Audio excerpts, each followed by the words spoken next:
என் பிள்ளையே, உன் முயற்சியில் ஏன் சோர்வடைகிறாய்? அதிலும் உன் மனதில் என்ன நினைக்கிறாய் தெரியுமா?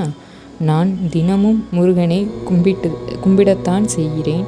ஆனால் எனக்கு முருகன் என்ன செய்தார் என்ற முருகன் மீது கோபத்தை காட்டுகிறார். ஒரு சிறு கதையை கூறுகிறேன், நீ முழுமையாக கேள். கதையின் முடிவில் உன் மனதில் ஒரு தெளிவும் தைரியமும் கிடைக்கும். முழுமையாக கேள்.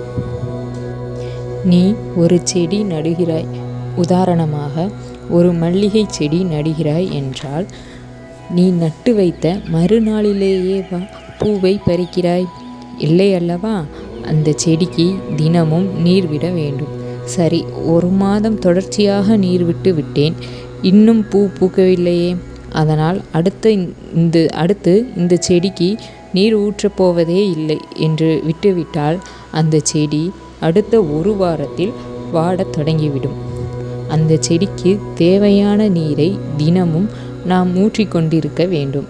அப்போதுதான் அந்த செடி 6 மாதத்திலோ அல்லது 1 வருடத்திலோ பூக்களை நமக்கு கொடுக்கும்.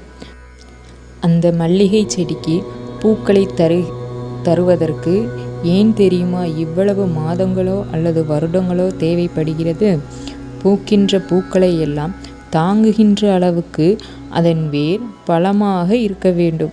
பூக்களை தாங்குகின்ற அளவுக்கு பலம் இல்லை என்றால் செடி முறிந்துவிடும். ஆகையால் நீயும் உன் அப்பன் முருகனை தினம்தோறும் வழிபட்டு கொண்டே இரு. இடையில் பல இடையூறுகள் வரலாம், ஆனால் அதை நீ பொருட்படுத்தாதே. உன் வேண்டுதல் இப்போதே நடக்கவில்லையே என்று கவலைப்படாதே. முதலில் உன் முருகன் உன்னை பலப்படுத்துவான். பிறகு நிச்சயம் உன் வேண்டுதலை நிறைவேற்றுவான்.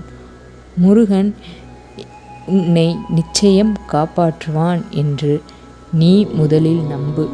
உனக்கு எப்போது எது தேவையோ அதை நிச்சயம் முருகன் செய்வான். நல்லதே நடக்கும். வெற்றி நிச்சயம். ஓம் முருகா முருகா முருகா.